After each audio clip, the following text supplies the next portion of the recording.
the biggest issues plaguing modern men is that the vast majority of them lack a tribe of other virtuous, trustworthy, masculine men who gather for the sole purpose of improving themselves and their lives on a daily basis. Most men simply float through space, working a dead-end job, only to go home to a nagging wife or girlfriend that doesn't respect them. Their friend circles are nothing but fat, low testosterone losers who are more concerned with what sports teams are playing this weekend and what bar they're going to watch the game at. If these men are lucky enough to unplug from the comforting lies that modern society sells them and decide they want more out of life, they look around and realize they need to get into a better room. That's where a private community of men chasing excellence comes in.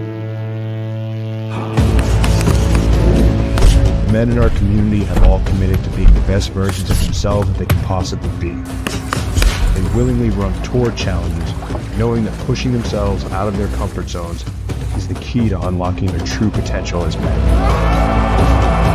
If you're ready to take control of your life back and curate a network of successful and knowledgeable men, now is the time to seize the opportunity.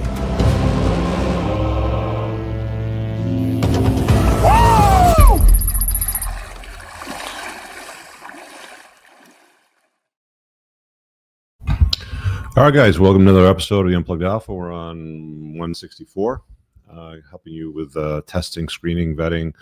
I know a lot of you guys, the end goal is marriage, family. Even if it's just a relationship, the process is still the same. Got some notes here to share with you guys today, some stories as well. And we should have some time for some Q&A call-in. I've already pinned the call-in link at the top of YouTube.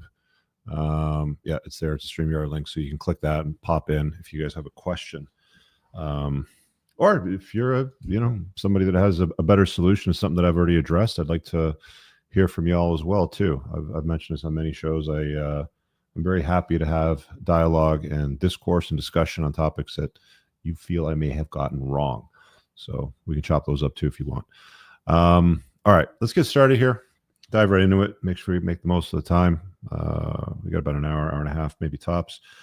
So I'm going to touch on a few things that are going to be familiar to some of you, and some other stuff here is going to be new.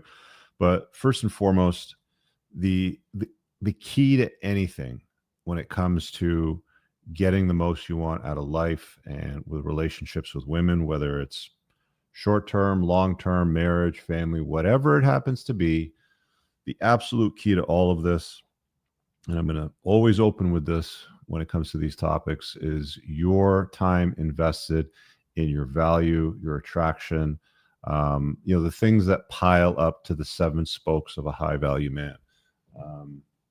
I did cover it in the book. I know some of you guys are newer to the channel. You can see it there in the top right of your screen. Get it on Amazon if you haven't read it. If you're newer to the content, and get your head around it. The second edition is the one you want. The next one's going to come out later on this year for Christmas, and it'll be early launch for the people coming to my forum event here in Toronto in October. They'll get a copy there at that if you're a member of the community. So value and attraction. Value is established very, very clearly and concisely with women because we'll wash that here. There we go. Because it's just known, right? They will come to you. They will make an effort to please you. They will find ways to enter your frame. They will want to be more agreeable. They'll be less disagreeable. They'll find ways to maneuver themselves into your life when your value is there, when it's high enough. Because if we're being honest, the vast majority of guys out there are pretty much invisible to women. Right? There's 2 kinds of guys out there to women. There's a men that women see that they want to be with, and then there's a men that exist more or less as ghosts to women that they don't acknowledge their existence. They're happy to go through a social media account like Instagram, for example, and it's like, their posts, sexy provocative, bikini picture, fine, and then they'll get loads of attention from thirsty beta males. But the vast majority of those that are blowing up her comments and her DMs, my queen, you're beautiful, I would marry you, I can't believe he broke up with you, all of those guys, they're pretty much invisible to her. But she'll use the validation to reinforce her positioning or her value, which is it measurable if she's using validation from Sims? If I can put it that way. Attraction ties into that as well, because women want attractive men. Bottom line. I mean, women want attractive, rich, loyal guys. It's just those three things that it boils down to. And as it's been said before, pick two, ladies. You can't, you can't have it all, but they go chasing for it. But for you to have a good experience, for you to be the guy that's testing and screening and deciding what they want to keep and what they want to pass on, he who has the gold makes the rules, as it's been said. Your level of attraction matters. You simply can't, or you won't have a very successful endeavor in the area of screening or testing a woman for something long term if your attraction is not there. Because what ends up happening for the vast majority of men, first girl that responds to his text in a timely fashion, offers intimacy to him, whether it's starfish, normal, very basic stuff or not, but is offered. Basically, the first girl that touches his pee-pee is usually the guy that will try to lock her down. Will ask her for the commitment, and in most cases, for you guys out there, the first one that you talk to ain't going to be it. I'm sorry, guys, it probably ain't her. You need to be the selector when it comes to commitment. It's been said that women are the gatekeepers to when intimacy happens, which I believe is true. And similarly, men are the gatekeepers to when commitment happens, which I 100% believe is true. She needs to come to you asking you for your commitment, and you're going to evaluate the ask for it based on your screening and your testing process. And you should have more than one to vet for, right? It shouldn't just be the first one that asks you or the only one that you're talking to. You should have this level of optionality where it's like, you think in your head, I understand my value. This is chaotic. No. This is going to bring drama in my life. No. This one here has got 6 of Rich's 21 red flags. No. And so on and so forth. And you sort of move through them that way. Now I'm going to give you some ways to sort of test through that. Again, if you're newer, let me give you, where's my red flag chapter banner? There it is. Again, if you're newer, you can get the entire red flag chapter, all 21, for free by opting into entrepreneursandcars.com/red-flags. It's straight out of the book. So it's there. Just grab it if you haven't read it yet. So again, value and attraction is key. You have to be high value. You have to be attractive. If you're unattractive, if you're average, like I talked about in my book, if you're like a 5, 6, 7 out of 10, you're going to be wasting a lot of time on things like dating apps, trying to get matches. If you get matches, they're going to be low quality matches. The matches are probably going to ghost you. They're probably not going to be that enthusiastic. You're going to ask them out, and they're going to say something like, maybe, or we'll see, or I'm kind of busy this week, or maybe in 2 weeks time, or something like that. That's not what you want. Like, if your value is high enough and you're on the top shelf, you're going to have women basically asking you, so are you going to ask me out? When can I see you? Can we meet at some point, or something like that? And then that's when you sort of go through. It's like, single mom, 3 kids from 3 different men. No, thank you. No, thank you. And you sort of go through this process. I'm not going to go through the red flag list in detail, because I'm sort of breaking them down in specific details with Moff as these chopping it up episodes come out. We skipped Monday because it was Easter, so happy belated Easter, all those that celebrate that weekend. But it's really important to understand them. So again, list is there, but I want to talk about some side items today. The first thing is if you want to see what somebody's really made of, you can do this in business. You can do this in a negotiation through an agreement. You can absolutely do this with women, is just tell them, no, I'm very serious about this. You just tell them, no, I don't want to do that.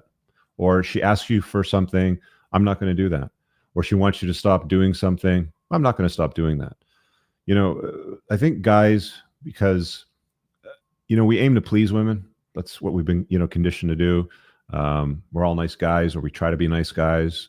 We're quite often nice guys, but not kind men. And nice guys are the people pleasers. Kind men are the guys that are able to say no.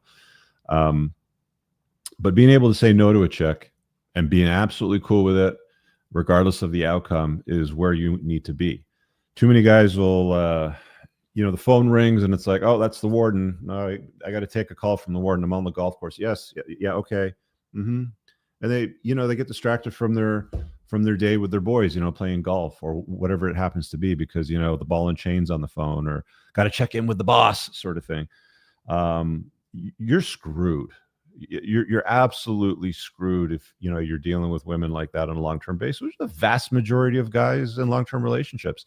I noticed today on Twitter, everybody's pissed off at Jordan Peterson for his conversations and interaction with Joe Rogan, the other day on his podcast. And it's like, really? All of you tradcons are mad at him about that conversation. But several years ago, when he did his 3-part series on the Daily Wire on marriage and how men need to man up and wife up those hoes without vetting them properly and negotiating everything with women to like where, the scissors go in the utility drawer. I did an entire video on it. I actually shared, my link to that again on my Twitter X profile today, to reinstate that. But it's like, everybody's mad at him about some comments that he's made in relation to what's happened in the Middle East. But it's totally fine when he tells men to march into the slaughterhouse and expose half of their wealth and be alienated from their children by making bad choices with women. That will let slide as a tradcon, right? Like, this is where that element of the internet exists today, right?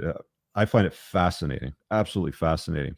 Anyway, so back to the notion of telling her no, right? Tell her no, not going to do it. Not interested in doing that. I'm not going to stop doing that. Right. And then seeing how she reacts. Does she throw a hissy fit? Does she have a complete meltdown? Does she have a spaz? Whatever it is you want to call it.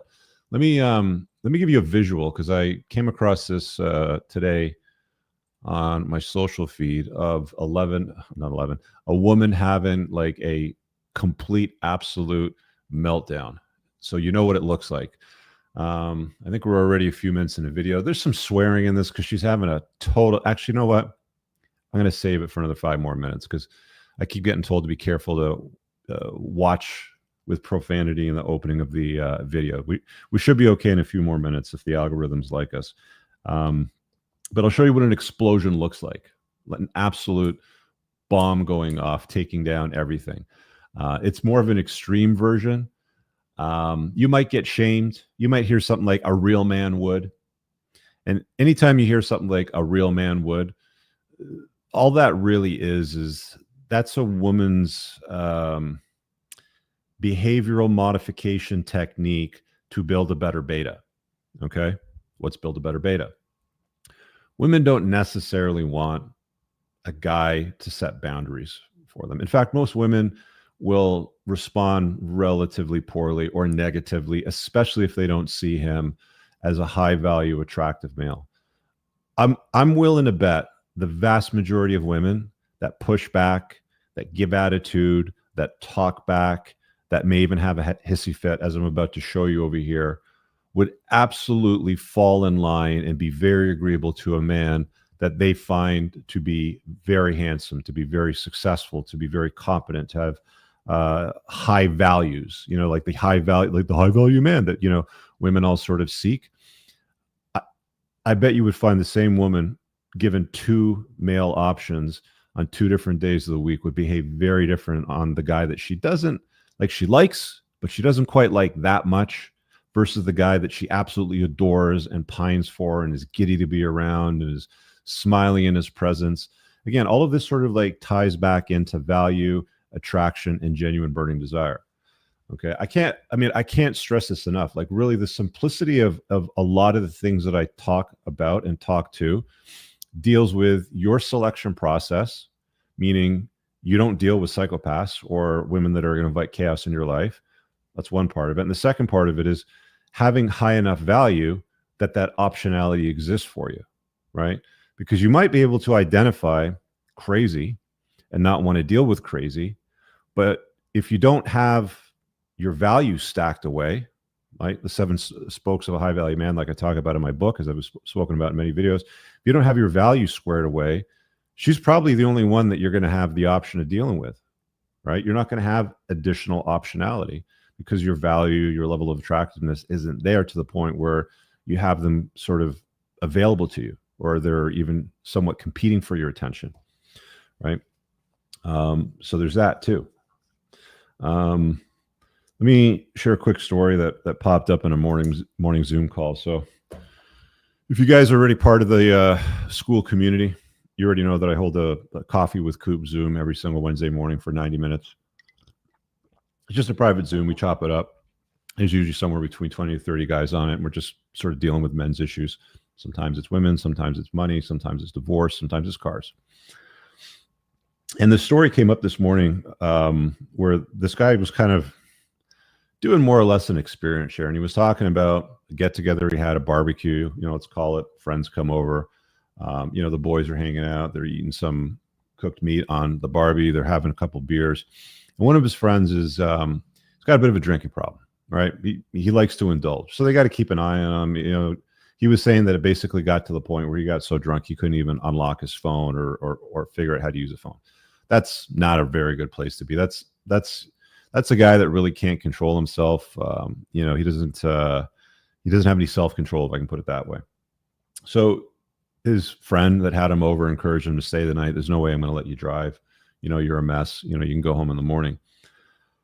His live-in, whatever, girlfriend, wife, common law, who cares? It doesn't matter. Had a complete meltdown on this guy that's in my community that morning. He accused him of everything, putting him in that position. They were cheating. There were women over. It's like, I don't think women understand this, but it's like when guys get together and they want to barbecue or have a drink or two and shoot the shit, I think the last thing they want is to dampen the conversation or to water it down because there's chicks in the room, right? It's basically dudes hanging out being dudes, but she's accusing him of like stepping out, cheating, all this sort of thing. They have girls over. It's like, it's an actual sausage fest, dudes hanging out, drinking sort of stuff. But the absolute meltdown that ensued, which was accepted, because it's like if you deny bad behavior by shutting it down, basically get your shit and get out of here. Okay, I'm not going to have this. You're not going to talk to me that way. If you deny it and you shut it down, it's not going to continue to happen, because either she's going to correct the behavior if you use a soft next, which is just a temporary sort of like, I'm not going to talk to you for a couple of days. You don't tell her that, but you don't engage her for a couple of days. Or hard next, you just cut her off straight up. But if you're not going to put your foot down and do something about it, you're going to continue to reward and encourage that behavior again. You're basically telling her, totally fine, you can get away with throwing hissy fits, right? It's like any parent that has a small child that, you go to a store or something like this, and you still see this, right? I see this all the time where it's like, you go to a store and a kid's like, hey, can I have this? And they pull it off like the shelf and wants to put it in the buggy. And the parent's like, no, you can't have that for whatever reason. We can't afford it. It's not good for you. It's too much sugar, whatever it happens to be. No. And then they have a fucking meltdown and start screaming and crying. They throw their body on the floor and they're smashing the floor with their hands and their legs and crying. And I hate you and all that sort of stuff. That's basically the kid version of it. And these kids get away with it because the parents don't put their foot down and get them to behave properly.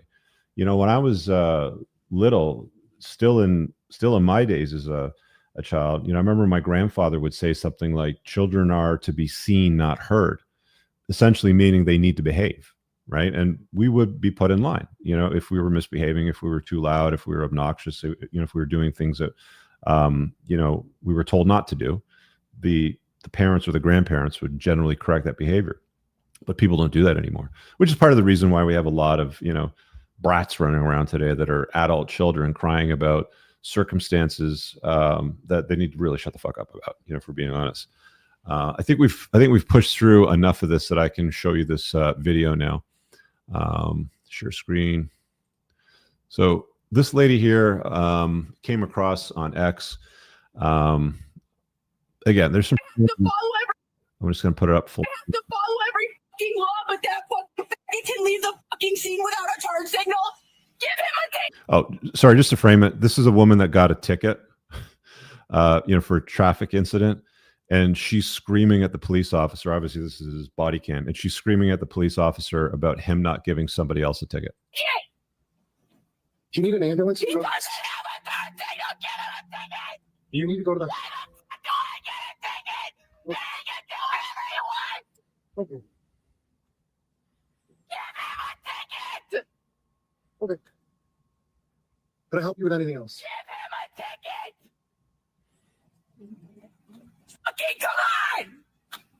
Second half. Anything else we can help you with tonight? Yeah. Give me a ticket. Anyway, so that goes on for another minute and change, and then there's another follow-up video to it where she actually calls 911 while the police are in her presence, complaining to the 911 operator that he's not giving the other driver a ticket. I'm not going to bore you with another 3 minutes of her screaming like an absolute lunatic. The point of it is to demonstrate what crazy, absolute crazy looks like. Now, you may not deal with that level. You may not. You might deal with something close to that or a close approximation to that, where voices are raised, accusations are made, shaming. Kevin Samuels used to use the acronym sign language: shaming, insult, guilt, need to be right. Whatever it happens to be. But if there's pushback, negative pushback, condescending tone, swearing, screaming, even like this nutter over here, you're dealing with an explosion in your entire life. You invite that into your household to be the mother of your kid. You put, the buns in the oven. You're going to get what you deserve. And again, I'm going to go back to what I said earlier. The vast majority of this can be resolved in the selection process. The vast majority of crazy can be eliminated in the selection process by vetting for red flags, the 21 red flag chapter, by vetting for behavior when you say no. I see guys all the time, come across stuff like this, and they're like, my ex-girlfriend was like that. My ex-wife was like that. I'm pretty sure, because I know I have anyway, I'm pretty sure that you saw something like that or a close approximation to the full-on meltdown during the dating phase, during the engagement phase, during the leading up to the wedding sort of thing. And you still pushed on through hoping things would get better when they never will. You thinking that just marrying her, doing the right thing, and manning up, as Jordan Peterson would say, negotiate where the scissors go in the utility drawer. If you think that manning up and doing the right thing is going to solve your problems down the line, I got some swamp land I picked up in Florida that I can sell you for a nice price today, right? That you can build on. It doesn't. It never gets any better. Everything, when you the closer proximity she is to you, the more familiar with you that she is, the more exclusive you are to her, the worse things will get. Every single time. Absolutely every single time. I've seen that movie 1,000 times, and it all ends the exact same way. Some version of you giving her more over time while she gives you less and more attitude and headaches, and your risk exposure for that looking like you're either married because you got married, or you're living in a way that looks like married because you're cohabitating or something like that, is just exposing you to additional risk. Why don't you just instead of doing all of that, you're better off finding a woman that you hate. Just find a woman that you hate and then just give her half your shit right on the spot. Because you'd save yourself the agony of dealing with all the nonsense for years to come. I had this consult with this very successful medical professional the other day, I'll put it this way. And, he was seriously contemplating untying the knot, getting divorced, so we're chopping it up. And he came to the realization, I'm going to spend a large chunk of my life, if I stay here, unhappy, with my joy robbed from me, my happiness robbed from me, constantly trying to placate, always being the butt of all jokes, always being the one to blame for everything. Again, successful guy, handsome dude, all of his hair sort of thing. And he's weighing this out going, do I stay or do I go? And it's like the easiest way to understand this versus an untying of the knot is you're taking a lifetime of maybe just consistent shit, right? Your entire lifetime, and compressing it into a timeline that might be, I don't know, a year or two, let's say. And it's like you're taking all that misery, compressing 40, 50 years of misery into a year or two to untie the knot. And I think for most guys, they realize that it's probably better just to get out and deal with severe chaos, because the divorce process sucks. It's expensive. It's long. It's difficult. There's challenges that are well beyond your control. A lot of guys contemplate self-deletion during that time. It's no good. And it's like, for the vast majority of guys, again, you can skip this part, this nightmare in the screening and testing process. She's usually easy to spot. She really is. And you can spot it when you have the experience. You can spot it when you're attentive to these things. You can spot it when you're not tolerant of awful, bad behavior. It's as simple as that. It's really not a complex mechanism. It just isn't. That's just how it goes. I think I talked last week in the other podcast about a buddy of mine, Larry, who just basically says no to anything he doesn't want to do. And, you know, some people will be like, that's a little extreme. You know, can you actually do that? And saying, you can. You can. You absolutely can. And you don't have to be a 6'5" Chad with a full head of hair and, you know, a trust fund guy with blue eyes and, you know, like a finance degree. Like Larry ain't that or any of that. He's going to laugh if he sees this, but he has the ability to say no because he doesn't give a fuck. And that's what it boils down to. It's like, I am not going to be a people pleaser. Okay. I'm a nice guy. Sorry, I'm a kind man, but I'm not a nice guy. I'm not going to be a people pleaser. I'm not going to bend over backwards and do things that don't need to be done. And I think erring more on the side of Larry's life, where he basically says no to anything he doesn't like. And again, some guys will be like, that's a little too extreme. You know, if you know, she's giving you what you want, she's enthusiastic, and she cooks you nice meals and sort of stuff like that. You got to go to little Billy, you know, the nephew's birthday party when she asks. And, you know, some guys will be like, fine, they'll make that concession. But Larry, he doesn't. He's like, nah, I don't want to do that. I'm not going to do that. And then, you know, she doesn't stick around.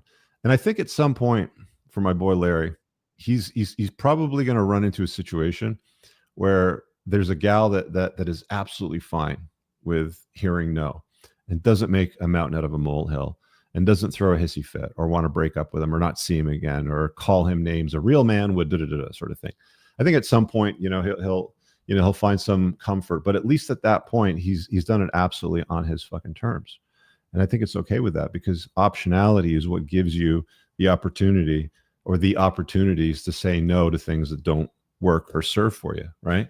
Screening is really, really important, guys. I've said this before, guys will spend more time screening the history of an automobile that they're looking to buy. They want to check the Carfax, the odometer has been tampered with. Let's bring it in for a pre-purchase inspection so a shop can put it up on the hoist and take a look at the underbody, you know, anything leaking, you know, we got any excessive wear and tear that doesn't match the odometer. Guys will put a lot of effort into vetting the source or the history, the maintenance history of a vehicle. I had a guy once, and I keep all my maintenance records, but I had a guy once, you know, he was like, you know, do you have all the maintenance records for this car? I think it was my R8. I'm like, yeah, slammed a big folder on the ground, or not on the ground, but, you know, on the table. I'm like, yeah, you know, you can have a look through. And the guy went through everything, went through every single maintenance record, the oil changes, brakes, whatever, everything. And it's like, we'll do that for a car, which can't take half your shit, which can't alienate you from your children, which can't make your life absolutely miserable, which can't force you to make payments to it years after you stop driving it, right? Woman in divorce could do all those things. But let's put more time into vetting the value of that car versus vetting a chick, right? The screening process needs to be applied and applied in a more vigorous way than what the vast majority of you guys out there are doing it. Make sense? All right. Here's another thing that you can use in the vetting process as well. Let's talk about notch counts. So I got a overlap of, here it is. Okay. I got an overlap here of the Teachman and Heritage study on my screen. So let's throw this up over here. So if you haven't read the Teachman study, Probably one of the most profound studies when it comes to dealing with marital happiness. Okay. The Heritage Study is another one as well, too. Just Google it. Google the Heritage Study on marriage, Google the Teachman Study on marriage, and you'll come across them. But this chart over here, some of you may have seen it. It might be new, brand new for others. Why don't I do it? There we go. Let's make it easier to read. Go back to full screen here. This one, I think. There we go. So at the top over here, it's the stable marriage rate per Teachman superimposed on Heritage Study calculated on 10-year divorce risk. So again, this is the stability of the marriage. 0 partners at marriage is 80%. The chance of things working out in a marriage, which seems to be the goal for most guys still, I don't know why. If you've read my book, I have an entire chapter that deals with why smart men don't marry. You can, in fact, be in a relationship with a woman and love her and not marry her. You can, in fact, be in a relationship with a woman and love her and have children and not be exposed to these risks if you structure it properly. But most guys are not ready for that conversation. There's some stuff on my email list that breaks down some of those details. Again, you'll get that when you opt in for the 21 red flags. If you're not on the email list, get on the email list. So back to the Teachman Heritage Study. 80% chance of happiness if you marry a virgin bride. As the notch count goes up, the chances of a successful marriage go down. On the left axis over here is a percentage chance of happiness. On the bottom axis over here is the number of lifetime non-marital sexual partners. 1, 2, 3, 4, 5. Then it goes 6 to 10, 11 to 15, 16 to 20, and then 21 plus. And as you'd expect, as the notches go up, the chances of happiness in a marriage or sticking goes down. I don't know why this is so controversial to people. I don't know why people get so upset when men ask to, when men have concerns, if I can put it that way, when men have concerns about a woman's past, I don't know why people get so upset about it. The only reason I can think of why they would get so upset about it is because the truth hurts and they don't want to be exposed to the truth. The truth will always sound like lies or hate, more specifically to those that hate the truth. That's simply not true. If men can do it, women can do it. Like, you've heard all the stories, but the fact of the matter is that they've actually studied this. They've collected the data, they've aggregated it, and they've summarized it. And the more dudes she's been with, like if you get to 16 to 20, which seems to be the lowest area, you're down to 17% versus 80%. 80% chance things are going to work out good. You marry a virgin? Good. You don't? You get a gal that's been with 16 to 20 partners, 17%. You go 6 to 10, it's only 28%. I don't know who in their right mind would expose themselves to the risk associated with giving up half your shit, potentially paying support or alimony to somebody that you're not even with anymore years into the future, and have her alienate you from your own children simply by choosing the wrong woman. This should be an immediate disqualification for anything that would closely resemble a marriage. I'm not saying don't date. I'm not saying don't have fun. I'm not saying don't indulge. Whatever. You're going to do what you're going to do anyway. And women are going to do what they're going to do anyway, which is clearly be promiscuous today. But I can tell you that there's absolutely no man in history.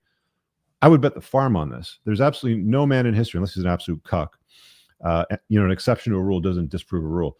But men are not sitting around on their wedding day, sitting in front of all of their family at the reception, with the cake and the band and everybody, having a good time sort of thing, dressed to the nines, looking good, sitting there thinking to himself, looking over at his bride going, I really wish she wasn't like a virgin or had a very low notch count, and that she had spent her time, in her 20s, perhaps running around with 50 to 75 more guys, sharing her body with those guys. There's no guy in history that has ever thought that to himself. And I get that that's a frustrating component of the truth about relationships that exists out there for a lot of women, but it's the truth nonetheless. Where is the lie? The data supports it. The divorce rates support it. Everything I've talked about supports it. You can, people call me a lot of things over the years, but they've never called me a liar. I'm still waiting for somebody to point to something like that. So, okay, we've covered Teachman. We've covered Larry. Let me grab the super chat here. Wallace says, thanks for the great work. What does it mean when she says she needs a deep emotional connection? She says she wants me to be vulnerable. Sounds like a trap. Yeah, you're right. It's absolutely a trap. Sorry, man. I have to tell you the truth. Like, women don't want soft, vulnerable men. They don't want a pussy. They already have one. Okay. They want a strong, virtuous, competent man that can figure things out. Usually this soundbite, whether they believe it or not, is probably coming through culture, through Hollywood, through musical tastes that they listen to, the crap on the radio, the podcast, all of that nonsense. Even therapists. Like, I had a female therapist on, in the last month, is basically telling guys they need to be more vulnerable. They need to lean into their inner child and fix their wounds and all that sort of stuff, and blah, blah, blah. You guys can go watch that one. It's about 4 weeks back, maybe. But the truth of the matter is, women don't respond to that. And until women start to respond to guys that are more vulnerable and softer and kind of sort of guys, sweeter and all that, sort of like buying her chocolates and flowers all the time, until women respond positively to that, if you want good results, you don't give them that. You have to identify what they respond positively to, and then give them that, or deny them, things that create havoc in your life. So the whole notion, like, anytime you hear be vulnerable or you got to be more vulnerable, you want to wear your heart on your sleeve and show me your emotions a little bit more, Rich. I want to see you cry. My dudes, the last thing a chick wants is for you to come home from work and complain about how shit traffic was, what a meanie your boss is, and how Brenda from HR hurt your feelings today with her review. They don't want to hear any of that crap. They want a champion. They want a winner. They want a guy that's competent, that can figure it out. They don't want a vulnerable pussy. They say they want that, and then they go off and they fuck Mr. Exciting. So if you want your girl to go off and bang Chad, be vulnerable, be soft, be compliant, be agreeable, give her all that crap that she wants, go to marriage therapy, counseling sessions, and all that stuff, instead of putting down your foot and saying no. Saying no is probably more than sufficient for dealing with many of these things that you're contemplating. Like I said, go back and watch the video from last week and be more like Larry. Larry, again, will be criticized for not saying yes to anything. But the fact of the matter is he's always on his terms. And if women aren't in his frame, then he basically looks at it like, well, if you're not going to cooperate, that's fine. No problem. There's more coming. And there always is. It's just a reality of things. So yes, Wallace, it is a trap. Don't be soft. Don't be vulnerable. Be a man. Okay. And I'm not saying that in a condescending way, but she wants a man, right? She can't expect you to fix a flat tire when that shit happens. She can't expect you to fight off the bad guy if he breaks into your house and you have to defend the family. She can't expect you to be strong and resourceful in difficult situations and resilient to the point where you can introduce solutions to difficult problems. She can't expect you to do all of these things and also be a soft pussy. It's like one or the other. Do you want a strong guy that has it figured out, or do you want another vagina in your house? Basically, they can't have it all ways, and that's okay.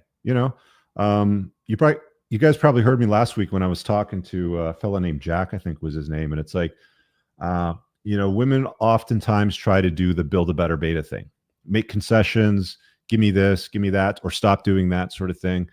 And, sometimes the very things that she wants you to stop doing or to start doing aren't actually good for the relationship. Sometimes the very things that you're doing that she doesn't like can often be good for the relationship. And identifying those things and continuing to do them despite whinging, whining, or crying is what is needed in situations like that. And in some cases, guys, through the screening process or through the testing process, you can, no, I'm not dealing with that. Sorry, bye. Go. It's okay. And you'll be okay doing that because you have optionality, because you have other options, because you're high value, because you've tested yourself, because you're attractive and you've leveled up in every way that you possibly can. If you aren't there, then you're more likely to put up with the bullshit. You're more likely to listen to just be more vulnerable and be deep and emotional. No, don't do that. You're better off being more like Larry. Trust me on that one. What else we got here? Genuine burning desire. I made a note for that. Before we hop into that, I'm just going to run a ad reel in the middle. We'll be back in like a minute and change, and then we'll resume. If you're someone who's gotten value out of the Unplugged Alpha channel and its accompanying best-selling book, then consider taking the next step in your unplugging journey and joining our exclusive community for Unplugged Men. Our community is made up of 4 distinct tiers. The School of Unplugging is where you'll find over 45 hours of content around dating, fitness, making money, increasing your testosterone, and more, along with weekly Zoom calls with Rich, Moth, and their hand-selected team of experts. If you're just starting out on your journey or you need a refresher of the basics, this is where to begin. The School of Entrepreneurship contains all of the content and Zoom calls from the School of Unplugging, plus Rich's flagship course on entrepreneurship, and an additional monthly call where Rich will personally evaluate your current business or prospective business ideas. Whether you're a current entrepreneur looking to take your business to the next level, or a hopeful entrepreneur looking to build your network and get specific and targeted coaching around your business ideas, the School of Entrepreneurship is for you. The Unplugged Brotherhood. Formerly known as the 10%, if you are looking to be part of a brotherhood of men who believe that putting themselves through physically and mentally demanding events in order to grow, then look no further. This tier is where you'll find in-person meetups that will test you and force you to grow alongside other members to create bonds that will last a lifetime. Finally, the 1%. The most exclusive tier of our community is where you'll find the top shelf men who have maxed out the 7 spokes of looks, money, status, captivation, frame, unplugging, and game. This is where you'll find exclusive high-level networking events, masterminds, and access to the best of the best. And last but not least, we're a global community with members in nearly 30 different countries across 5 continents, and we're growing every day. Go to entrepreneursandcars.com/community for more information, fill out an application form to which tier interests you the most, and book a call to see if it's a mutual fit. We'll see you on the inside. All right, good. Shout out to Moth for putting that together for some clarity. The easiest starting place for you guys would be the entry-level School of Unplugging. It's $50 a month.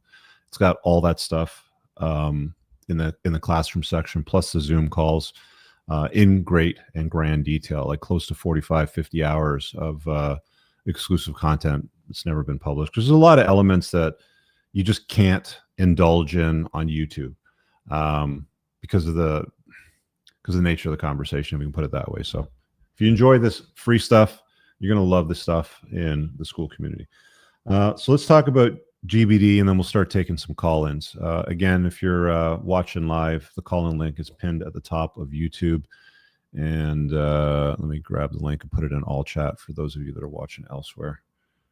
Copied and oops, call-in link. Drop that in there in all chat. Yeah, actually, Deborah's here in the chat, and she said, "Don't do it. She'll get the ick when it comes to the notion of Wallace's question about being vulnerable. Just don't do it." Like, guys, very often women will ask you for things, and like I said earlier, sometimes the things that they're going to ask you for or to ask you to stop doing are not going to be good for the relationship. What I will do for you is I will compile a very complete list of things that women will ask you to do or ask you to stop doing, which aren't necessarily good for the relationship. And I'll make that a future podcast video. How's that? Maybe to make it a little easier to understand. Now, the last thing I wanted to talk about before we start taking some call-ins is a bit of a test and genuine burning desire again. Again, guys, I can't emphasize enough. How do I do this? Like this, I guess, because it's reversed. Get the book. There's a chapter in my book. And again, you want the second edition. Get the book and read the chapter over and over again on genuine burning desire. You're not going to get it unless you understand and comprehend this concept very clearly. I talk about it a lot. You'll see it in my in-car videos on the Entrepreneurs in Cars channel. You want GBD. Once you have GBD, nothing else is good enough. Nothing.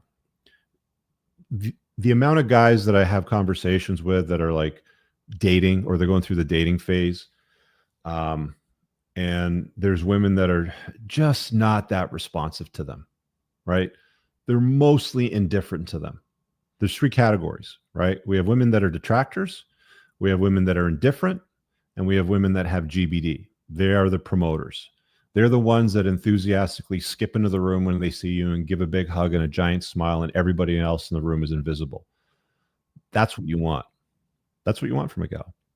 But the vast majority of guys find themselves in a situation where they're engaging with women that are just indifferent about them. Like, they like them, they're interested, they kind of want to get to know them, but they're not the first choice. They're not quite hot enough for them. They're not sure if, they're my person. You hear that a lot too. I'm looking for my person. Okay. If it's not immediate attraction, it ain't GBD. If you're sitting there on the third or fourth date, you're kind of making the moves and you want to get intimate, and she's like, pushing you away. I want to get to know you first. I want to talk some more, sort of thing. And it's like, at that point, you've spent like 9-10 hours with her. You've talked a lot. You're taking her out. The bill comes. You pay it like the stud that you are. But she's making you wait. I want to wait. I want to wait a little long. I want to wait 3 months or some shit like that. Did she make the Skittles man wait 3 months for intimacy, or did she give it up for him, a couple hours after they ran into each other? Right? You want a girl that's got genuine burning desire, because everything when it comes to the screening and the testing stuff gets a lot easier. I remember there was a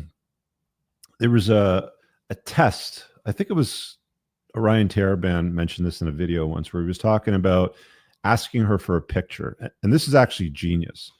So if you're meeting gals on dating apps, which is where most of you guys are doing this now, because you're not really doing the social game, or you're not really you leveraging social media properly. And you get her off the app. Hey, what's your number? Let's set something up. You get her off the app and you start chatting, something like that. And, you line up a date. So if you ask her for a pic, send me a pic. Does she send it? Does she send it with enthusiasm? Does she send you something that she only just took for you, or she only would send to a guy like you that other guys wouldn't get, or she wouldn't even contemplate getting? She doesn't push back. She's agreeable to it, sends more than one, asks you after she sends it to you, how's that? Do you want to see more?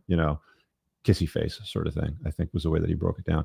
And it's actually genius, because you can separate women that are indifferent about you from the women that have GBD. Because the women that are detractors, they're not going to give you their number. They're not going to talk to you about a date. They're going to want to, I want to talk to you on this app a little bit longer. I want to get to know you or some shit. If you're a hot Chad and you ask a woman for a number, she'll give it to you right away if she really likes you. There's none of this, I got to stranger danger. I got to figure you out, see what you're made of. I want to get to know you a little bit longer. Let's talk over here first. She wants to give you her number. She wants to meet you, because if she doesn't do it, some other chick's going to do it, and she's going to miss out on the opportunity. She knows, because the level of attraction she sees you in is very, very high. So this is actually a very, very good test that he brought up. It's like, just ask her for a pic, right? If she shames you, a real man wouldn't do that. That's not like me. I guarantee you she's done it for other guys. Absolutely guarantee you. She sent sexy pictures, naughty pictures, whatever they happen to be, to other guys. So if she's unwilling to do it for you, you're kind of in an indifferent zone, because she can't afford not to give you something that you want if she's that strongly attracted to you. That's all that it boils down to. Again, I go right back to the start, the value and attraction component of all of this to establish genuine burning desire is absolutely key. And women that have GBD are willing to do things that other women aren't willing to do. A woman's level of attraction is easily measured by what she's willing to give you. Simple as that. Hey, babe, my dry cleaning needs to get picked up. I don't have time today. Do you mind stopping by the store and grabbing it for me? Does it with a smile. You need anything else while I'm there? You want me to grab some food to make you for dinner? Perfect. That's a good chick, right? She's willing to enter your frame, do things for you, be useful in your life. It's very respectful. There's no pushback. There's no name calling. A real man wouldn't ask me. I'm not doing that shit for a real man. All that sort of stuff. You just don't deal with it. So again, all of this chaos that dudes invite into their life can mostly be eliminated, can mostly be minimized and avoided in the screening process. Every single one of you guys that deal with a disagreeable, chirpy, annoying, like one of these, like you saw it in the dating phase. You just thought, oh, I can fix her. Or let me play Captain Save-A-Ho. Right? Good luck. How's fixing her going? GBD, man. You can't, don't skip the importance of it. Let me grab a couple of calls here and see what we got. Jeremy. Okay, let's grab Jeremy over here, and we'll start with that. Jeremy, how you doing, bud? What's going on, Rich? How you doing? Can you hear me? Good. What do you got for me? All right, cool. You might recognize me. I was in your entrepreneurship group. Awesome course, by the way. Thank you. Definitely recommend it to everybody. So I know that one of your things in there was talking about different elf businesses, and I recently started my own YouTube channel, talking about something similar in your vein, kind of just helping men help with their physical health, mental health, and things of that nature. I'm doing pretty well. It's been a few months. I recently started getting some haters. Good. I guess I touched on some nerves, and I'm like, whatever, I'm just trying to deal with it. But I'm curious, kind of, when you first started off, when you got your first few haters, how did you go about that? How'd you? Yeah, I'm happy to answer that and give you some tools. Let me ask you a question though. What are they giving you hate for? What are you saying that's generating it? I did a video about the MGTOW community, and I guess they didn't like that. They all came out with their spears. Yeah, spears and pitchforks.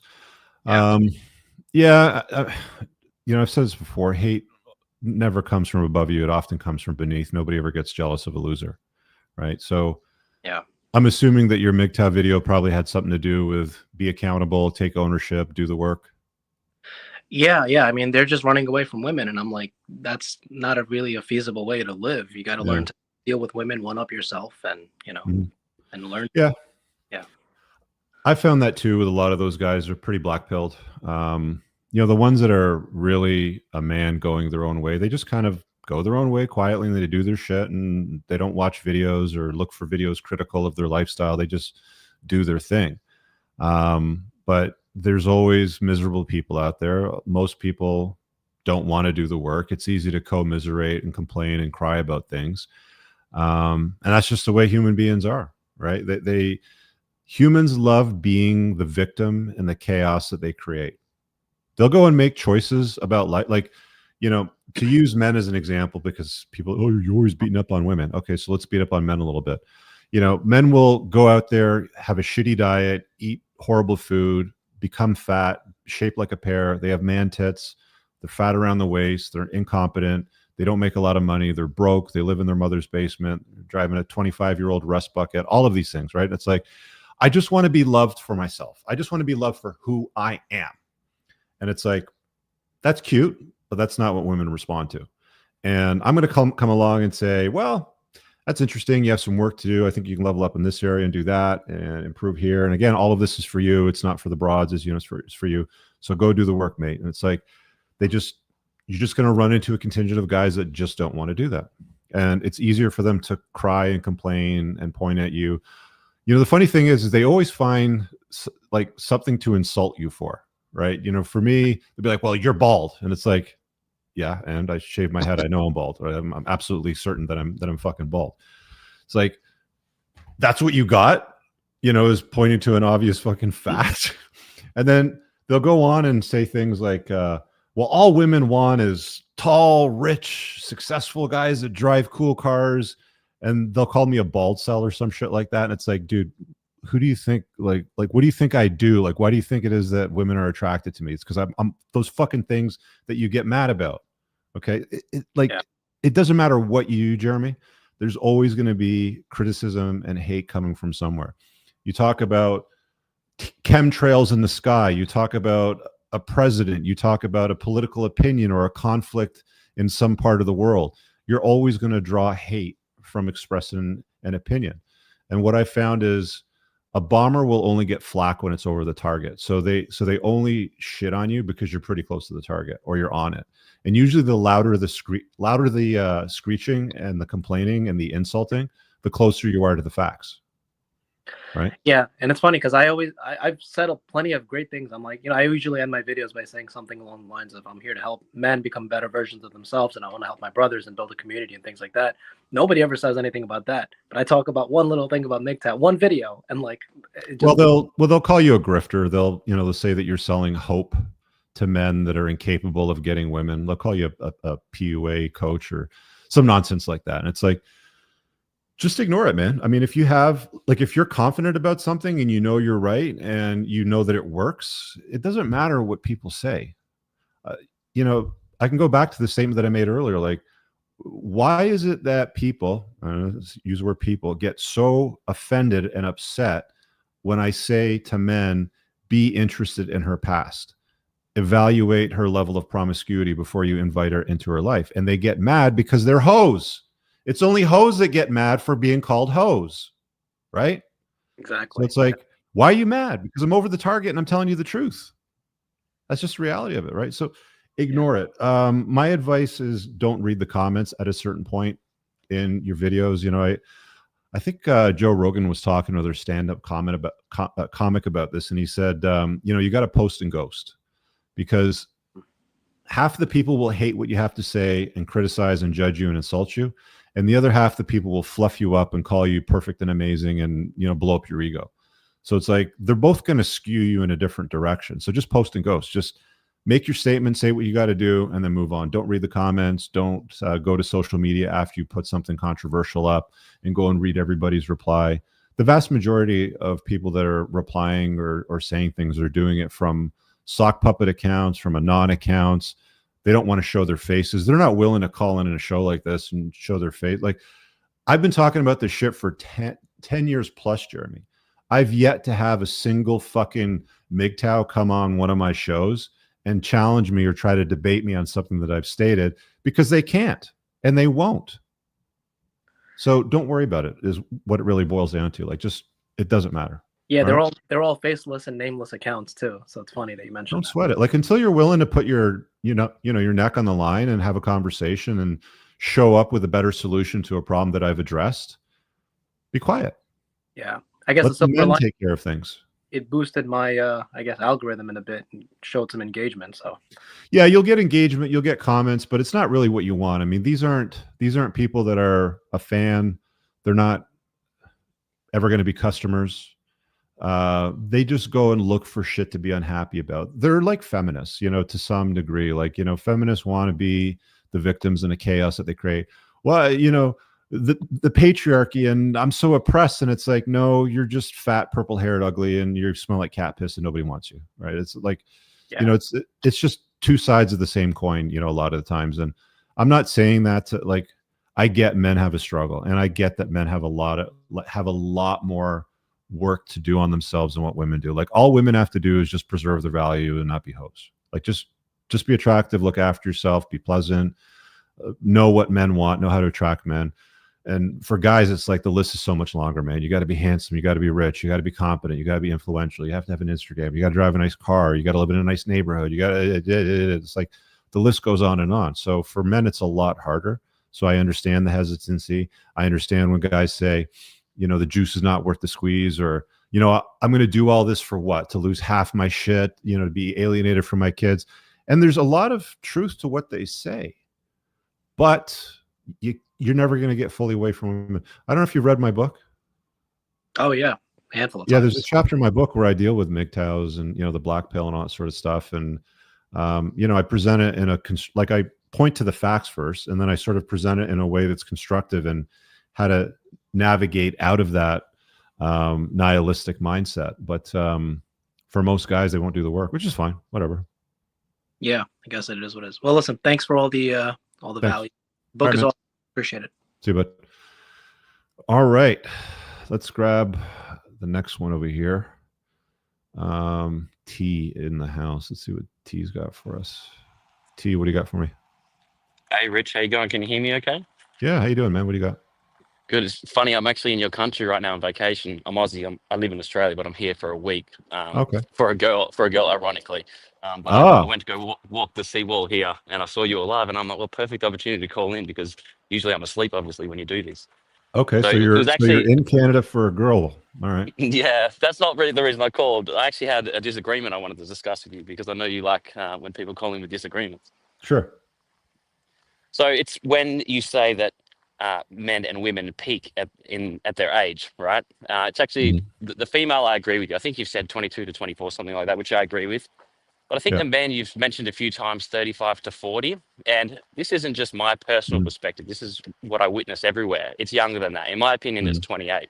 And I'll tell you what, I'm 38, right? Okay. And Mhm. compared to when I was 28, I like right now, and I've been single 3 or 4 years. I'm divorced. I've got kids and stuff, but Mhm. I I couldn't pull 24-year-olds now the way that I could 10 years ago. And I look back when I was 28 and single, and I was swatting them away, right? It's Mhm. a lot more difficult for me now, despite the fact that I feel I've leveled up in every other way, except for the fact that I'm older. So financially, I'm fit. I got the Range Rover and the Harley and the houses and the career and everything, but I Mhm. still can't pull 24-year-olds the way a 28-year-old here could walking down the street, you know? The place and time where men peak varies. It's not a set number in the sand. It's not 35, it's not 40, it's not 50, it's not 30. For most guys, the range is definitely above where women peak. I think for most guys it's definitely over 30. And I mean, here's the thing, like I've seen 40-year-old guys that look way better than 28-year-old guys that are more handsome, are more successful, have more to offer women, don't look their age. They look, considerably younger. Um, they certainly exist too. But the part that you're right about is that women will engage in intimacy with hotter looking guys.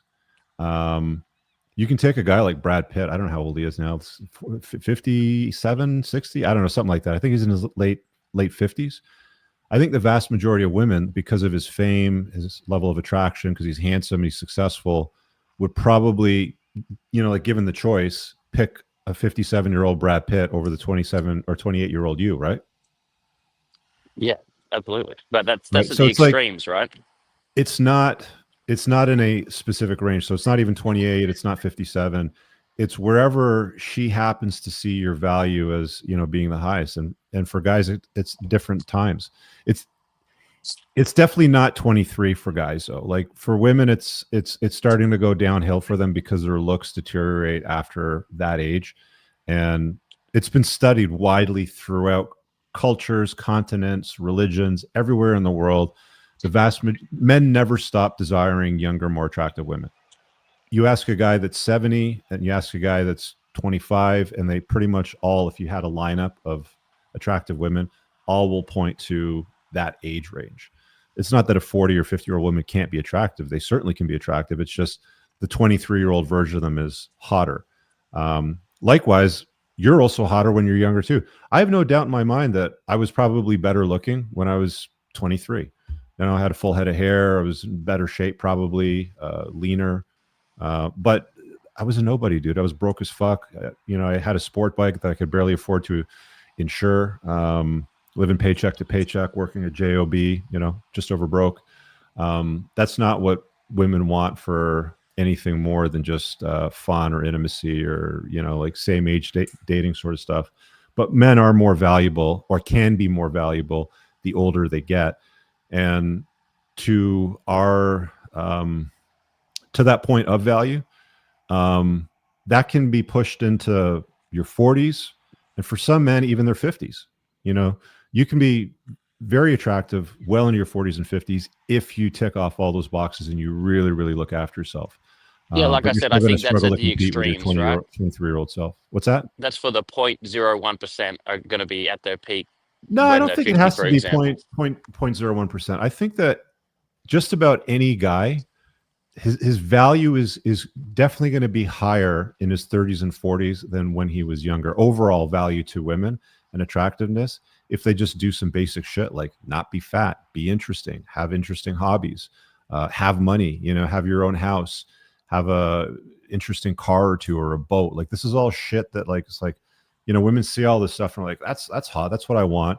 Do they want that in a 25-year-old hot dude? For sure, but it rarely exists in a young guy. It's not like men have to do a lot of work to make something out of themselves. So it's still that you're more valuable as a guy in your 30s and 40s for sure. Well, the other thing is, I would challenge that by saying that you're filtered out of a lot of dating apps past 35. If you want a girl in her mid-20s. If you're not good looking, like you have to get them. Well, it doesn't even get to that stage, right? Because they'll set their filter to 30, for example, or 32. So if you're 35 plus, you didn't even get a look in. Well, you can pay for upgrades on apps where you can be shown to everybody and hide your age or whatever. I think they also have those upgrades built in, or they did. So you can still get shown to them, but you're right. If they're setting specific filters and you're not getting past those upgrades, you're not going to be shown if you're a hot 40-year-old guy, because they think most 40-year-old guys are fucking gross or creepy. And I can see it just walking down the street here. Let's say I see a hot little 23-year-old girl. She's with this little beta-looking dude who's thinking, how is this the case? But it's purely just because of his age. Yeah. What does the guy look like?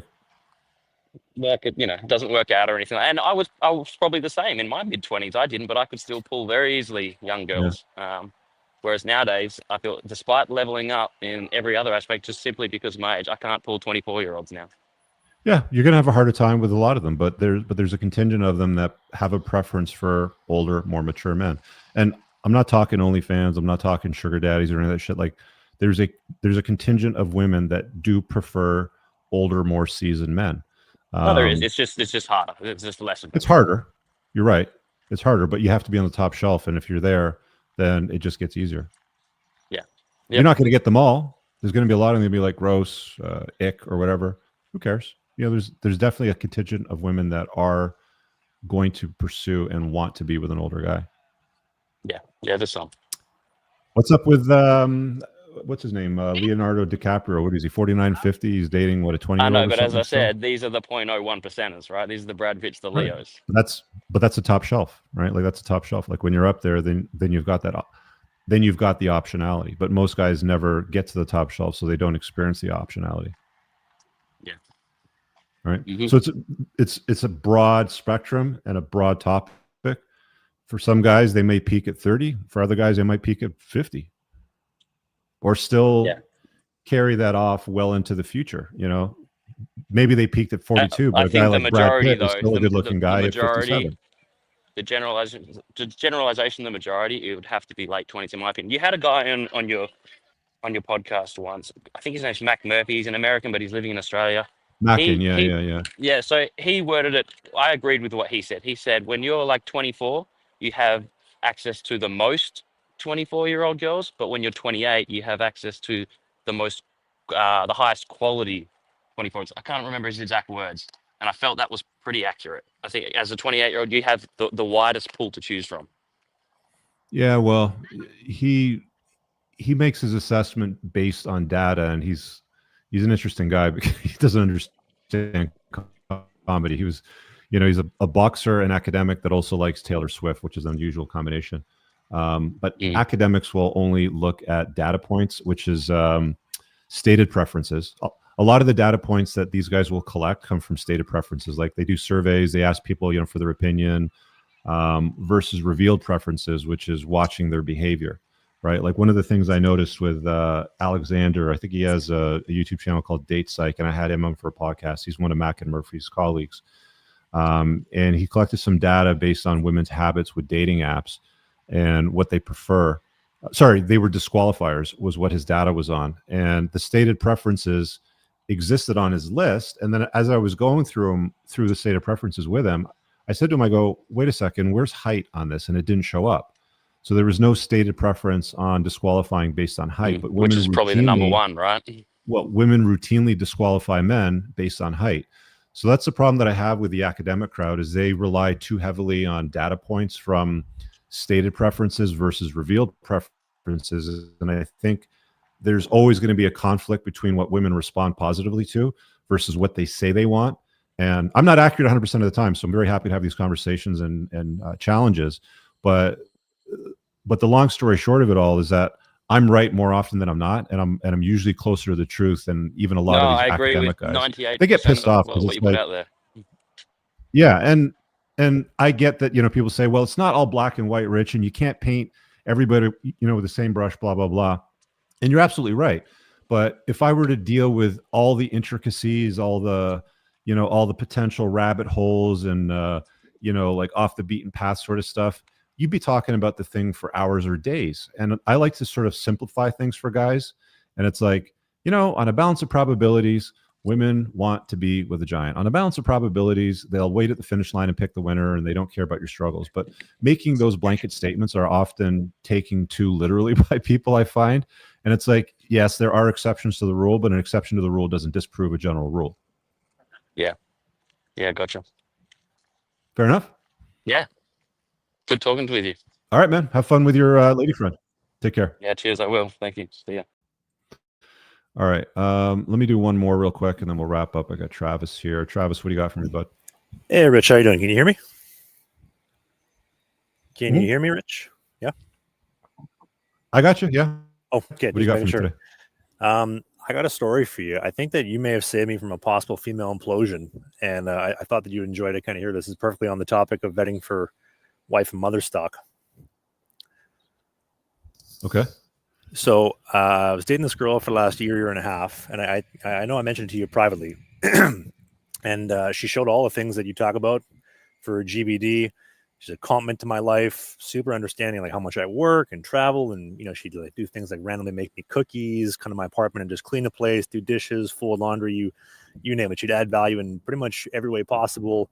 She'd be initiating 99.9% of the time. She would text me about it. She'd be it's just crazy for the first year-ish. Okay. And then I started to notice after a bit, okay, we got a load of baby rabies. She would talk about, I want to move in together. And I would tell her, like, listen, I don't know if I feel comfortable with that before 2 years. And then she would go, well, if we want to have kids, and, I want to have kids before my friends and before my mom passes, because her mom had really bad Alzheimer's. We need to move in together. And I'd say, I want to see a little bit more. How old was she? She had, at the time, she was 29. She just turned 30 in January. Okay. And then I'm 28. But so then roughly around December, I said, I'll make a little bit of a compromise. I will dip my toe in the water because I travel so much. I'll stay with you when I'm in Vancouver, 1 week, 2 weeks, 3 weeks, whatever it is at a time. And then I'll bounce back and forth. Like, I'm always traveling. I'm always doing stuff right now. So kind of get a taste of what it's like to live with her, because I do want to have children. And that is up on the bucket list. Okay. And I just want to get a sense of what I'm dealing with, because I do think that the representative would go away at some point. And so basically, she turned 30 in January, and it was almost like to the day point on, I started to notice a big change. She went from kind of blindly doing what I would say and fall in line. Like, for example, we had the provincial election in BC in October. I told her, listen, vote Conservative. Okay. She voted Conservative. And then fast forward to now, we have the federal election here. And I'd say the same thing, go vote Conservative. Well, abortions are super important to me, and I don't know if I necessarily go with that. And I'd break down the Conservative platform. I'd send her a PDF. Look, this is what it says. Well, I don't know if I feel comfortable with that. And I'd just be getting all this pushback on different things, right? And I mean, even in the beginning, like if we do like a road trip together, she'd volunteer her car. Let's do this. I want to pay for stuff. I want to pay for coffee. I don't want it to be all on you, to now where don't touch my car. We're not using that anymore. I don't know if I want to do this road trip. That's too much. That's not what I like. Just, champagne taste and beer wallet type of deal. It's kind of funny. Like I have, as a former pro, I have the Lululemon like sweat collective. So they give you 25% off anything you purchase in store or online. And she knows that. And so I told her I wanted to go shop at Lululemon a while ago. And she's like, oh, can I get some stuff? I'm like, yeah, sure. Use my discount on whatever you want. She's like, but are you going to buy it? I said, no, I buy it because I want to, out of the goodness of my heart, not because you asked. And I got some pushback on it. Anyway, so I started noticing, like since January when she turned 30, this like lack of appreciation, all this type of stuff, kind of turning around. I'd make note of it, but recently, probably in the last like month, I started noticing her speaking to me in a more disrespectful, pushback tone, and I would, like we talk about, please don't do that. Please don't talk to me in that capacity, in that format, because that doesn't work for me. And obviously, I'm not verbalizing this part. But I'm 28. I'm a former professional athlete. I'm coming into my prime, as you just mentioned, the last caller. She's just turned 30 on the decline. I can make, I can do some things. In the words of Meatloaf, I'll do a lot of things for love, but I won't do that. This is one of those things. And so maybe about a week ago, give or take, I was supposed to fly back to Vancouver on like a early Wednesday morning flight. It's Tuesday night. Just give her a call. Hey, how you doing? Just, wanted to let you know that I missed you. I'm looking forward to seeing you tomorrow. And, she'd be in a habit recently of making these molehills, turning them into mountains. Right. And I would tell her that it feels like you're self-sabotaging. And, she told me recently, because I'd be curious about her mom and her dad because they were split. And she told me that her mom, so she married a dude, had a kid, cheated on him, blew up the family, met her dad, copy and paste, same thing again. And I'm thinking to myself, so she alienated her from the dad for about 10 years too. So this is the behavioral patterns I'm going up against. And I'm seeing this self-sabotaging behavior with her that her mom did. I'm putting the dots together. And I'm like, I don't like this. I'm going to have to be really firm with what I will and won't put up to kind of keep her in line. So anyway, long story short. So we're on this call. She turns a mountain or a molehill into a mountain, starts talking to me, extremely condescending, like really, really disrespectful. And I just told her super firmly, you're not going to speak to me like that. Do not ever speak to me like that again. And if you do, I will leave. I'm telling you right now, we can deal with it right now, but I will not tolerate that. And she got super defensive right away. And she goes, no, you won't marry me. You don't carry me. You don't respect women. And, all the hissy fit type of stuff. And I told her like marriage between you and I is on the table, but like you talk about the states involved, the government no, not a chance. So all the self-sabotaging behavior. And so I called her out on it, and she just flips the gasket on the spot. She's like, no, I'm done. I don't want to do this anymore. And I completely emotionally disengage. This is what you want? Yep, I'm done. You're sure? Okay, cool. Please put all my things in a box, and I'll let you know when I can come by and come get them. Cool. So don't chat with her for about 5 days. And I thought about it long and hard. I thought, do I want to just totally go cold turkey, or do I try the soft necks like you had talked about? And so I thought, okay, I'll give her 5 days. So don't hear nothing. I text her super professionally, no emotion. Hey, we've had a couple days to talk. I wanted to know if you wanted to officially part ways and go our separate ways officially, or if this is something you'd like to find a solution to. And so I get these super quick one-word answers. What have you been thinking? Well, let's talk about it on the phone. Okay, give her a call. No answer. Oh, sorry, I'm at my dad's. Let's talk tomorrow. Okay, what time? I get radio silence. Haven't heard back anything since then.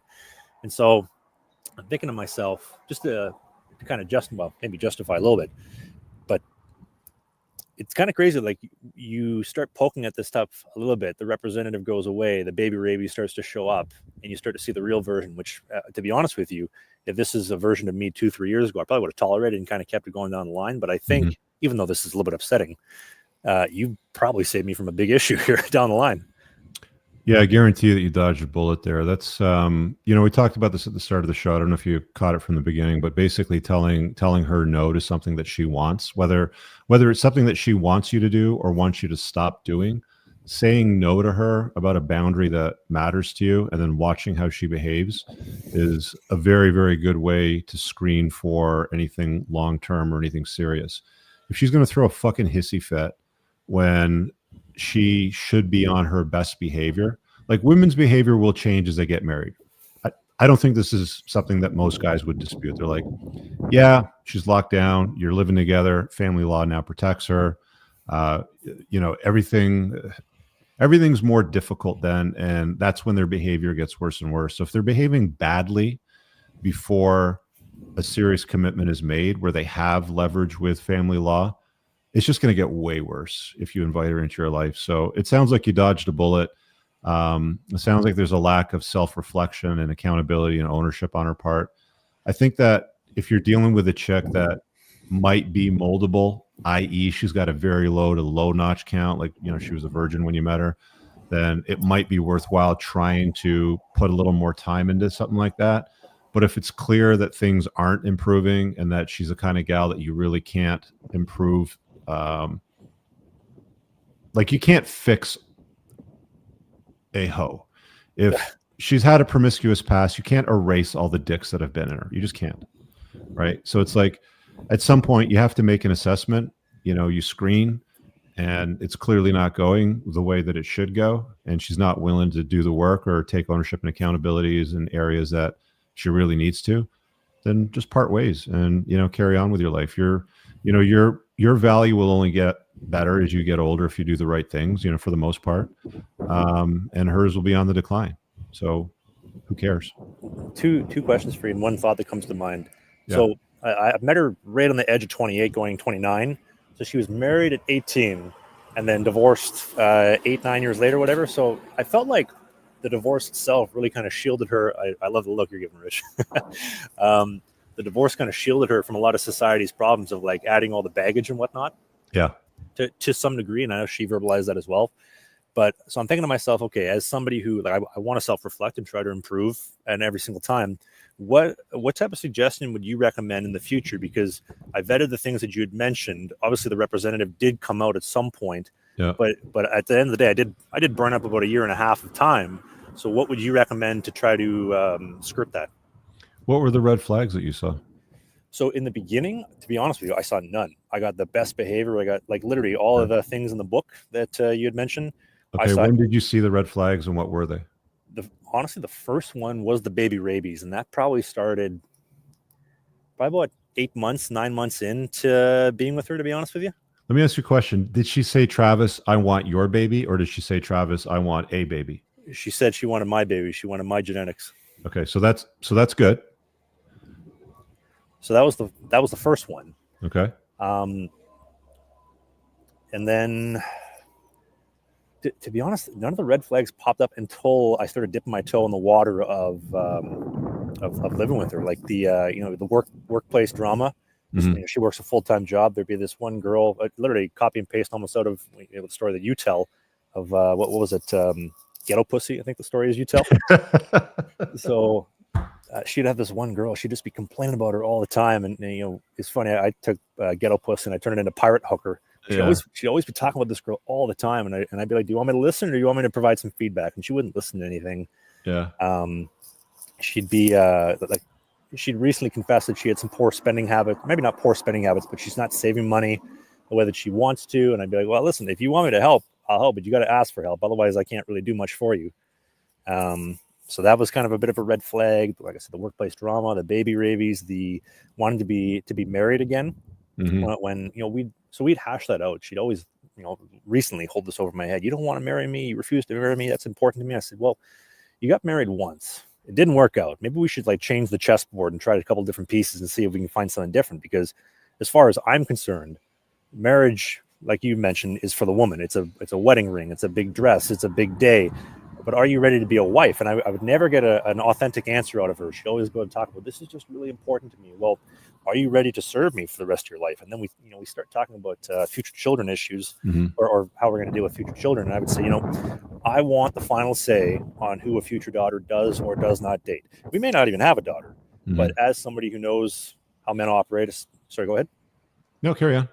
So somebody, as I know how men operate, playing professional hockey and being exposed to that type of personality, yeah. I think I could shield my future daughter from a lot of problems by just having that final say. And obviously I would never say this to her, but shielding her from making the same mistakes that this girl that I'm dating has made. Because I see these mistakes, I'm like, man, I could fix it, because her dad's an absolute wet napkin. He's not a real leader of a man. And another one of the problems too, I know it is a red flag from your book. I look at her inner circle, the 5 friends that she would have, 5 closest that I would say, sticker book tattoos, feminist, overweight, women run the relationship and have contempt towards the men. Yeah. And then she's taking advice from them, and I'm thinking, well, yeah, you gotta evaluate her inner circle 100%, dude. She did gas one friend. I remember one of the friends was super narcissistic, and I think you should get rid of that one. That one's not a good vibe. She's also kind of against what I'm saying, and this is probably in the best interest of everybody. That was a green flag she did at the beginning, but then recently, she'd be I want you to hang out with this friend or that friend. I kind of pulled a Larry. I don't really want to. Why not? I'm just not interested. So there's more than just one red flag here, right? You're talking about red flag number 17, throwing hissy fits. Red flag number 19 being a drama queen. You got a few moving parts here that you're not really labeling.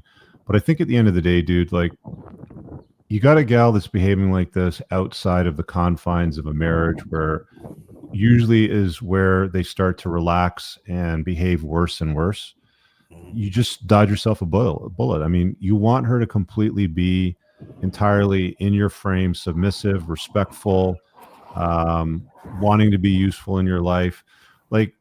This whole notion of women shaming men to get what they want, they don't fucking learn that it doesn't work on top shelf guys, right? It's like, you know, trying to convince them to do something that they want you to do by calling you names, ad hom attacks, you're not a real man, or a real man would insert, you know, whatever.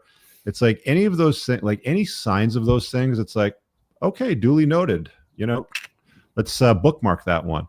And if you see it as a reoccurring thing, you know, if you see it as you're responding to your boundaries, your willingness to say no, and throwing these types of hissy fits, like this is just the screening process. Like, you know what? It was awesome while it lasted, but this clearly isn't a good fit. I wish you luck. Pick up your stuff, whatever it happens to be. Move on. I wouldn't even be asking her to, you know, is this something that you want to talk about? Is this something that you want to fix? You know, do you want to have a conversation about this after 4 or 5 days? She should be coming to you, Travis. Like, she should be the one being like, Travis, I made a terrible mistake. Like, she should open the door on this. Travis, I made a terrible mistake. You're a wonderful man. You're a good man. You're good at being a man. I don't want to lose you. You know, like sound bites like this. She should be opening the door on that, right? Like, you don't want to be going down the path of you didn't grovel to her, but looking like something that approximates groveling to her, right? You probably give me a little bit of a pee-pee slap on this one. I thought to myself, you know, I've always believed, and I verbalized to her, I'm going to choose you if you choose me. If you don't want me to be here, just let me know, and I'll be gone. I don't want to be anywhere I'm not welcome. I'm not going to force my way into it. And we'd have a couple of times where she'd bring up issues where she's like, I don't know if I can deal with this. I don't know if I want to be together. I'd say, then please put my stuff in a box and we can part ways, because if you don't want me to be here, I don't want to be here. And every single time up until this point, she would back down. Whoa, you know, let's talk about this. It's kind of interesting because I wouldn't kind of play in those games.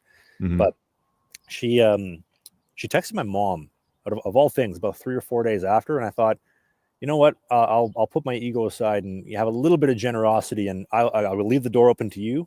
I understand what you're saying, that may seem like weakness, but I'll leave the door open to you. If this is something that you want to speak about, we can. If not, let's go our separate ways. I'm not going to beg. I'm not going to bother you. But what do you think about that, Rich? No, I wouldn't get them involved, dude. I wouldn't get them involved. It's like, you should get right to the fucking point of the matter and be like, it's not a good fit. This clearly ain't going to work. But I mean, it's not you that should be opening this door, dude. It should be her. She should be coming to you being like, again, Travis, I made a terrible mistake. I'm fucking sorry. You know, like some level of accountability. You're not seeing that. You know, it's like, hey, let's have that conversation. And then it's one word answers along the lines of, well, what does that look like to you? You know what I mean? Lack of interest, zero desire. Yeah, dude, like it's too much work, man. It's not worth it. Like if you're doing this amount of work and screening at the phase prior to family and living together and raising those kids sort of stuff, it's like it doesn't get any better. It just doesn't. So as far as feedback goes, though, and if I've missed something, please tell me. Yeah. When it comes to future women, how would I vet this sooner? Because I thought I did a great job, and I started seeing it once the representative went away, dipping my toes, living with her. Yeah, when you start talking about stuff like family and children, I think it's fine to fucking start having those conversations if it's something that you're interested in, and you've started to vet her, maybe like a year in, you know, something like that. I mean, if she brings it up 3 or 4 months in, just be like, you know what? A little bit too early for that conversation. We'll definitely have that chat soon. And then you sort of like just put it off. Now, if it comes up a year in or something like that, then that's basically where you spell it out for. Like, I'm the head of the household. You know, my say is going to be the final say. We're going to homeschool the kids. We're going to do it this way. But if she's coming at you with like arguments and debates and no, I want to put the kids in private school and I want to call my first son Chad or some shit like that. It's like, you know, you just get to the point where it's like, no, I'm naming the son. This is the boundary. You know, when it comes to daughters, this is how they're going to be educated. We're going to raise them in this religious structure. If that doesn't work for her before you start, like, you want a chick to be like, Travis, whatever you say, I trust you. I trust you, dude. You know, like whatever you say. You know, if you want to homeschool, I'll stay home and I'll take care of the kids. I don't need to go to work. You know, as long as you're making money, you take care of things. Fine, right? Like you want her to be agreeable. It shouldn't be a fight. So this would come back to what I've heard you say before: is that you're gonna have to dig through a lot of dirt to get to gold, and you accept that. Yeah, and this is why you shouldn't settle for the first chick that, you know, expresses interest. I mean, I guarantee that you saw some of these red flags from the get-go. It's just you didn't want to, like, say no to women early. You know, when they, you know, I was talking about this earlier. You know, you got to be more like Larry. You know, she wants you to go to her nephew's birthday party 6 or 8 weeks into dating, or she wants you to meet her family, 2 months into dating, and you're just not into it, like it's not for you, you're just not ready for that, and you tell her no, then just fucking watch how she reacts and responds. And if she has a meltdown or a hissy fit or behaves badly or starts, a real man would or whatever, it's like, okay, seen it early now. Thank you for showing me that one. So you move on to the next chick. So you think 2 months in, start implementing something like that and say no? Dude, I would say no from the get-go. I would like very fucking clearly, like from the get-go, like out of the gate, when it comes to something that you do not want to do. Or if there's a boundary that you set, with women, like, if you have a boundary that matters to you and you're dating, it's a couple of dates in, it's the first date in, it's 6 dates in, it doesn't matter. There's certain ones that, you probably want to drop later in the equation after you've sort of sized her up a little bit more. But I think for the vast majority of this, dude, you can start sussing them out and screening them very early on. Like even that test that I mentioned earlier, Taraban's test about, send me a pic. Like that's something you can test a chick on before you even meet her, right? Because a woman that's enthusiastic about you, that's got GBD, she'll send you a picture of whatever you want and ask you if you want more. I heard Moff mention a couple months ago, he was saying that like laying down the law and this type of stuff, like right early on, maybe you don't want to do that on date 1 or date 2, just because you want to get them in the door and at least get some type of attraction coming your way. Where do you think? So that's usually after the fact. I mean, if you're not spoiled for choice and you don't have better options and you're looking for intimacy, then you can probably put some of that off for a bit. Okay. But I think I know who you are. I think we've spoken before, and I know all your details. For a guy like you, you shouldn't have that problem, man. You should have some pretty good optionality out there. Yeah, appreciate it, Rich. All right, Travis. Have a good day, man. See you, buddy. Take care. All right. Fun chat. Let's wrap it up on that note. I got to get some stuff done, and I'm going to move on with my day. Thank you guys for watching. Do a whole comment stuff and YouTube algorithms and a like. And there's probably somebody that needs to see this video. Give it a share, and invite guys into the conversation and ask them questions. Just be like, hey, dude, what do you think of this? Like, I know you're struggling with that. Here's a remedy to that sort of thing. And you dive down that rabbit hole and give them a hand. But hope you guys enjoyed the show. Have an awesome one. Peace out. All right, guys. If you enjoyed that podcast, make sure you visit my website at richcooper.ca to learn more about my courses, my book, The Unplugged Alpha, community, or booking me for private coaching. Also, if you are a Canadian with $15,000 or more of credit card debt and what you are doing right now isn't paying off the balances, then visit totaldebtfreedom.ca and hit get a free quote to see if you qualify to settle your credit card debt for less than you owe today over the next 48 months. Make sure you check out the top pinned comment on YouTube for all the links mentioned during the show. Peace.